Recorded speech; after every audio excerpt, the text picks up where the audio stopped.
days has gone so fast. Wake me up when September ends. Here comes the rain again. Bienvenue à toutes et à tous sur le plateau des Ondes Clandestines. Aujourd'hui, émission toute particulière concernant un pays oublié, celui des Carpates et le folklore roumain. Dans les profondeurs de ces Carpates, là où les brumes semblent veiller autant qu'elles dissimulent, le folklore roumain a façonné pendant des siècles un monde parallèle, vibrant et inquiétant. Ici, les récits ne sont jamais seulement des histoires, ce sont des fragments d'une mémoire ancienne héritée des bergers, des moines, des guérisseurs et des voyageurs qui ont traversé ces terres où le surnaturel n'a jamais cessé de respirer. C'est dans ce terreau de superstitions et de mythes qu'est né l'un des symboles les plus puissants de l'imaginaire mondial, Dracula. Avant d'être un aristocrate de roman ou une icône de cinéma gothique, il fut d'abord l'écho d'anciennes créatures locales, les Strigoi, ces revenants affamés de vie, capables d'errer dans les mondes, entre les mondes, pardon. Puis l'histoire s'en est mêlée. Un prince du XVe siècle, Vlad Tepes, justicier sanguinaire pour les uns et tyran impitoyable pour les autres, a donné un monstre de chair et un nom.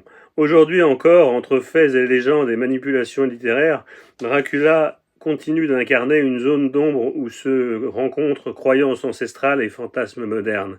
Et ce soir, dans les Ondes Clandestines, nous allons plonger là où les récits refusent de mourir. Écoutons Jean-François Carracci au micro des Ondes Clandestines. La Transylvanie est une région mystérieuse au point que bien des livres et des films ont été écrits. Vous le savez, Dracula n'est que l'histoire d'un prince de Valachie qui avait perdu la tête, semble-t-il, à la fois pour deux raisons.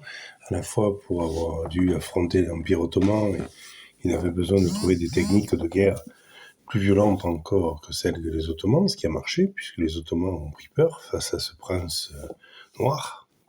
Et la deuxième raison, le prince de Valachie avait perdu une compagne, ce qui lui avait fait, sa femme, ce qui lui avait fait perdre la tête. Ce qui, moi, me permet de me faire penser que cette histoire, en fait, est vraie. Parce que, comme les anomalies, qu'elles soient génétiques ou autres, des monstres, le monstre de Loch Ness, le Bigfoot, que sais-je encore, mais ces choses-là existent. C'est de la même manière qu'un programme informatique qui fonctionne parfaitement, qui est composé de 1, de 0, de 0, de 1, et qui d'un coup se met à faire n'importe quoi. Eh bien, il y a des choses sur Terre, que ce soit de la magie, que ce soit du surnaturel, que ce soit des extraterrestres, que ce soit des monstres, eh bien, c'est la partie, c'est les 1% qui fonctionnent pas, des 99% qui fonctionnent en permanence. À tel point que la Roumanie dispose d'un service de renseignement depuis le 19e siècle, qui existe officiellement, réellement, qui s'appelle le département 0, qui est un vrai département de service de renseignement, où il y a un général à sa tête, que j'ai comme ami sur LinkedIn d'ailleurs, on s'échange de temps en temps quelques actualités. Donc voilà, donc on n'est pas dans du folklore au sens folie locale, mais on est dans des choses, des mystères locaux, comme il existe des mystères locaux au fin fond de la Transylvanie, il existe des mystères locaux au fin fond de la forêt de Brocéliande, aussi en l'île de Skye en Écosse ou dans les Rocheuses aux États-Unis, etc. Il faut pas prendre pour folie locale, originalité locale, des mystères qu'on ne s'explique pas. Mais pour autant, ce sont des mystères, en tout cas des choses non comprises, non connues, mais qui sont là, qui soit sont des anomalies, comme je vous ai dit, comme ça arrive génétiquement. Par exemple, une personne sur 1 million, un couple sur 1 million peut avoir un enfant noir en étant que blanc et depuis toujours que blanc. Eh bien, il y a d'autres anomalies. Comment s'expliquer, par exemple, je suis pas médecin, je fais attention aux mots que je vais employer, mais sur la trisomie 21 ou je sais pas quelle autre recombinaison génétique pas hasardeuse parce que c'est un mot péjoratif, mais inhabituelle, voilà, on va dire ça comme ça, ce sont des choses qui ne sont pas censées pouvoir exister. Deux êtres humains en parfait état de santé à la base génétique normale, voilà, parce que je fais attention aux adjectifs que j'emploie, vont quand même à un moment donné générer un enfant qui lui sera différent de sa génétique. Et bien c'est pareil pour tout ce qui est vampire, tout ce qui est géant, etc. Dans la Bible on parle des géants, mais ce sont des choses qui ont existé. Ce sont des choses qui ont existé, soit qui ont disparu, soit qui ont disparu de notre regard, mais ça ne veut pas dire que ces choses-là n'existent pas. On peut être très cartésien et croire à des choses incroyables, parce que ce qui est incroyable n'est pas impossible.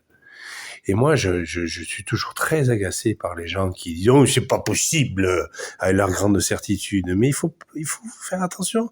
Le domaine du renseignement, parce que c'est un podcast pour les ondes clandestines, donc je ne vous fais pas un cours de sociologie, d'anthropologie ou d'ethnologie. Je vous fais un cours qui explique quoi ? En Roumanie, le département 0 existe officiellement dans la Constitution, existait avant Ceausescu et a survécu à Ceausescu, et ce département s'occupe de magie, de monstres, de vampires, de morts-vivants, de revenants, etc. Et c'est très sérieux. Et un général est à sa tête, etc., etc. Donc pour tous ceux qui ont envie de ricaner à chaque fois qu'ils comprennent pas quelque chose, eh bien posez-vous la question de pourquoi votre esprit n'arrive pas à admettre ce qui est inadmissible, parce que de toute façon, la vie est faite de secrets, d'anomalies, d'irrégularités, qui sont les exceptions qui confirment la règle. Voilà. On fait les malins depuis des siècles à sortir des phrases qui expliquent les choses, et dès qu'on n'en a pas envie, on n'a pas envie que ces phrases elles nous expliquent ce qui est évident. Voilà. Donc, il y a aussi une théorie qui veut que en Transylvanie existerait l'accès au centre de la Terre, parce qu'il existerait un monde dans notre monde. Ça paraît fou, ça paraît pas possible. Eh bien, cette théorie-là, c'est un dossier qui existe au département 0. Donc il va falloir expliquer aux généraux roumains que ce sont des cons. Ah oui, ce sont des Roumains, donc ce sont de facto des cons.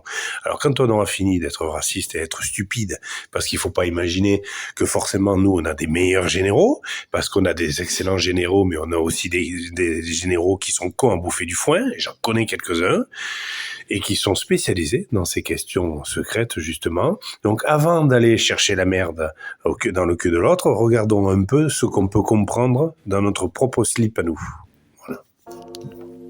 Bon, l'émission des ondes clandestines, c'est terminé. Bon, on coupe ici avant que le CSA réalise qu'on émet depuis un caveau non déclaré.